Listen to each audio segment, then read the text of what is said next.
Well, there are plenty of people out there who were little kids 20 years ago and began following Tom Brady, and they now have little kids of their own, and they're on their way to having grandkids because Brady is still going strong at age 44.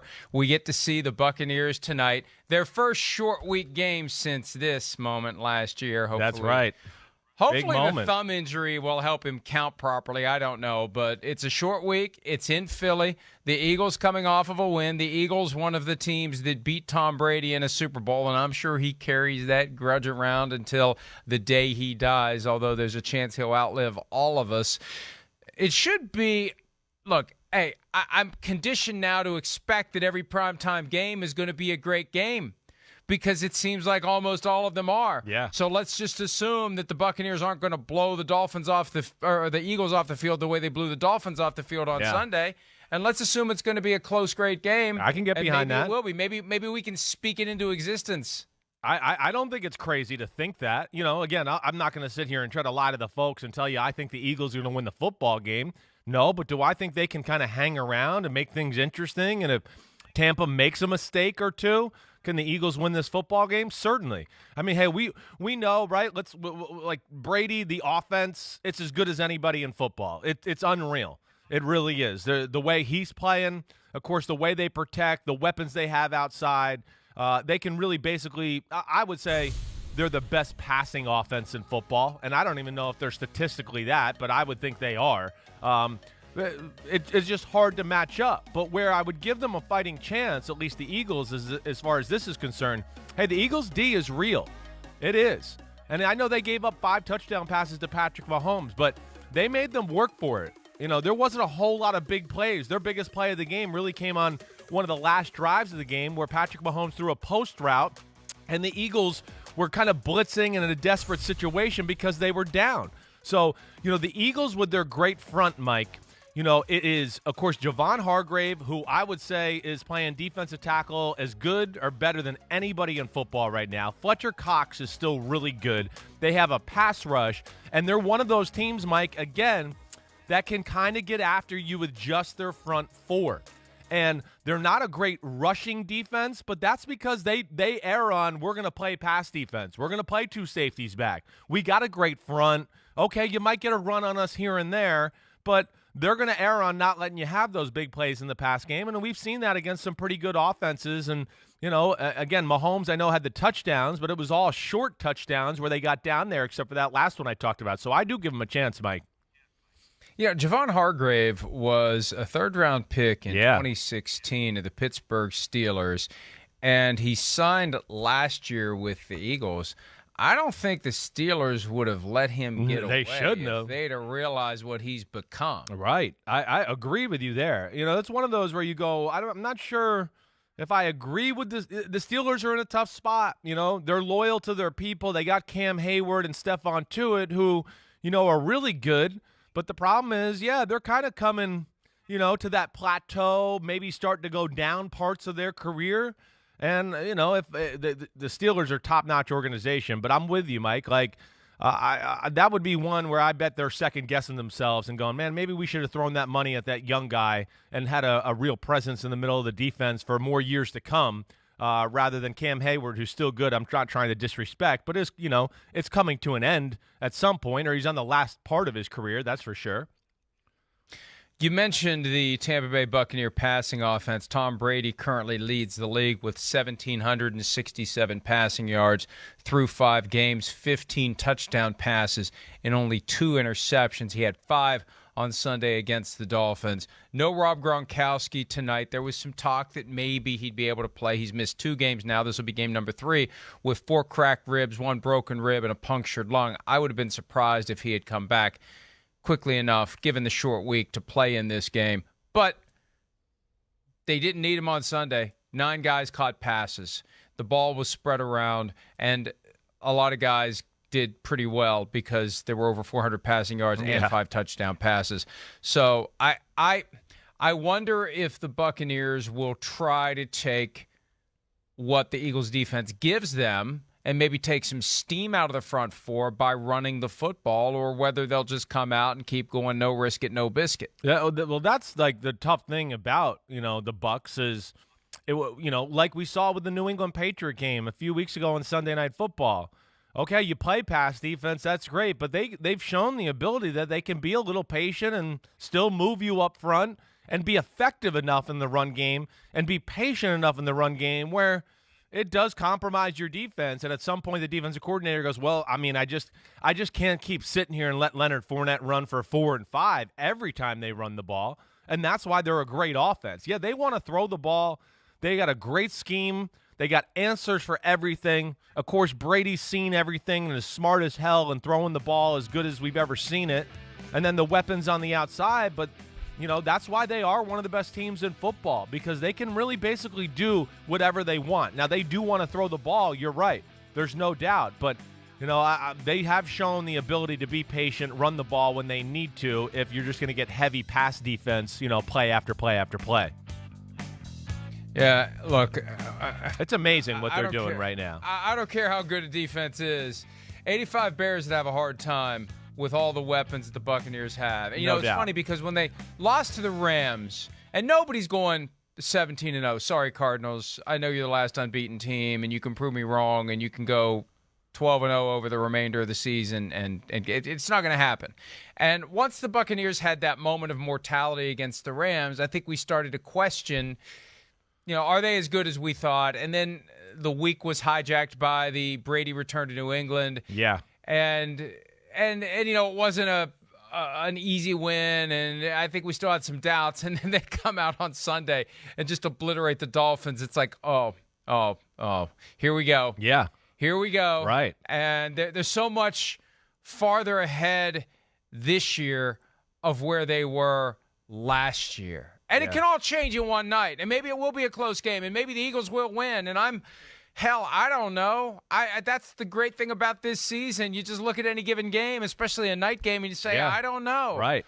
But, man, they are loaded, and they're capable of putting up 40 or 50 in every given game. Yeah, they are. There's no doubt. I mean, what they did last week, again, you've heard me say it. I think that Miami defense is certainly better than it's statistically performing right now. We've talked about their offense certainly affects the defense, but they learned some hard lessons in that game. I mean, I think the world of the Miami corners, Xavier Howard, Byron Jones, it's just too much. It's just too much firepower. They got another first-rounder in there as well. I mean, they got playmakers in the secondary, but when you play man-to-man, that's the first thing. You got to be careful. You can play man-to-man, but I think you got to pick your spots because it's just impossible to match up with Godwin, Evans, Antonio Brown and company. And then that to me, Mike, I mean, that's where I get back to, like, the key to this game. Yeah, we know the Eagles defense has to slow them down to a degree, but the key to the game is Jalen Hurts in the passing game, period. I mean, that's really where I look at it. You look at the two games, that we thought the Bucs might lose, right, with the Dallas Cowboys and, of course, the game they lost against the Rams. What happened is, the other offenses put a lot of pressure on their team as well.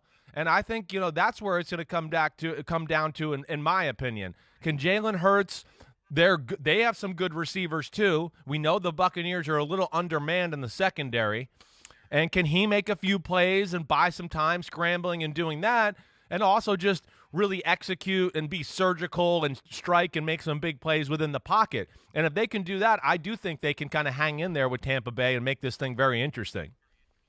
How about the Philadelphia offense? Yeah. And look, I'm impressed with what the Eagles did on Sunday against the Panthers because it felt like a slow suffocation by the Panthers of the Eagles. When it was 15-3 in the first half, I think I heard you or someone else in the viewing room say, the Panthers are just kicking the crap out of them. Yeah. It's just a matter of time before it's 30-3. Well, one of the lessons is don't let a team hang around. That's right. You never know when it's going to flip. Right. And it flipped. Yeah. It flipped. And that may have been a moment where the Eagles kind of, realize, hey, maybe we have something here.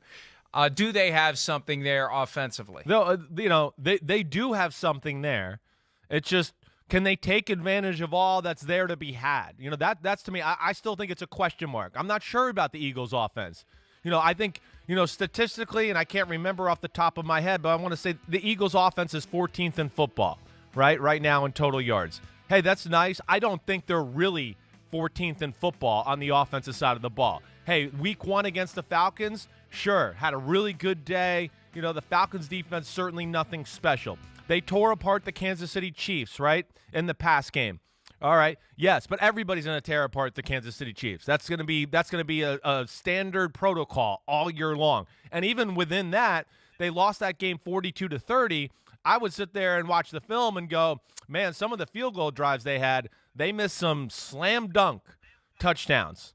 Wide open people in the pass game, where that's, again, the big question of why I say Jalen Hurts, because we've seen the 49ers game. We saw the game last weekend and the Dallas Cowboy game where defenses challenge them and can match up to a degree with some of their talent, because they got talent at receiver. There's no doubt. They got a good O-line. They got 3 or 4 receivers who are really tough matchups too. I mean, the first-round pick, Smith, what's his first name? I'm blanking on his first name. Devontae Smith. I mean, you got to be careful playing him one-on-one. Jalen Reagor, yeah, he might have not been worth the first-round pick, but he's very talented. Watkins is talented and can beat man-to-man coverage. Dallas Goedert's a very good tight end. They have the weapons, but we saw performances like last week, performances against the San Francisco 49ers. You know, the Dallas Cowboy game, the stats are good, but as we know, that game was over when they started finally throwing the ball and having some success. So to me, that's the big question mark of the matchup tonight. Yeah.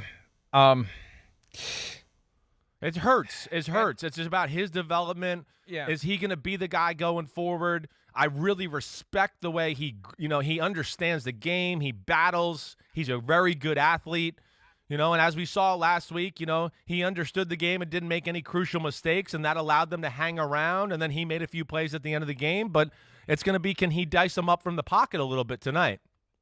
No Antoine Winfield tonight again for the Buccaneers, right. And no Levante David for the Bucs. And with Antoine Winfield, look, he had a concussion that he suffered against the Patriots, and he had a huge game against the Patriots. Yeah. Forced a fumble, had an interception. Baller. He's one of the great young defensive players in the NFL. But it's alarming that he's been out for this long after a concussion, and we know how it works by now. We learned this more than a decade ago. Once you've been diagnosed, there are still some imperfections with applying the concussion label to a guy during a game. But once he has it, you can't get back onto the practice field or into a game until you've been cleared by team doctors and an independent doctor. But, when it first began, when the sensitivity to concussions and return from concussions commenced in 2009, 2010 timeframe, there was kind of a presumption you'd miss a game if you had a concussion. And then after a few years, we saw plenty of guys who get cleared to play the next week, like Teddy Bridgewater most recently. Right. Had a concussion week 4, was cleared week 5. Now you've got Antoine Winfield Jr., concussion week 4, week 6 still out. Yeah. It's alarming when it happens. It is. But it's a reminder that sometimes it does take time for the symptoms to clear. And when you're talking about a guy who plays a position where he's going to be in position to have no doubt concussions, right? It's something to keep an eye on. 100%. Yeah. We want to see him back on the field as soon as possible. We want to see all players back on the field as soon as possible after they've suffered a concussion. We want to see as few concussions as possible, and that's what the NFL has been working so diligently toward over the past 10 years. Yeah, he's awesome, though. You're right. And it is concerning. Anything more before we close the book on Thursday night's game? No, again, I mean, the Bucs with their passing game special. I mean, Mike, look at their defensive stats. I know they're not kicking butt as far as pass defense right now, but right now I got to think they're on pace to be one of the greatest run-stopping defenses in the history of football. And I haven't looked this up. But nobody can run on nobody. It has gotten to the point where nobody even bothers trying to run on Tampa. They just say, forget it. There's no point.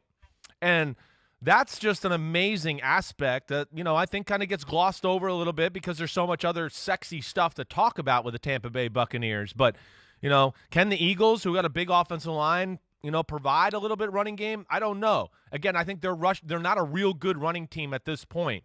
Their rushing stats, Jalen Hurts is their leading rusher because, of course, when he scrambles and gets outside of the pocket, he can make some big plays.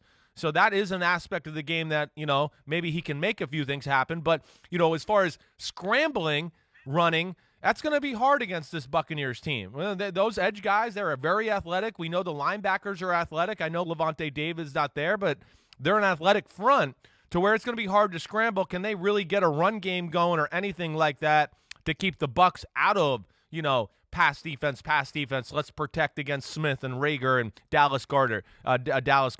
That'll be the interesting thing to see. But, man, that Bucs run defense, it is the real deal. Hi, I'm Mike Tirico, and thanks for watching. Make sure to hit subscribe for the latest news and highlights from NBC Sports.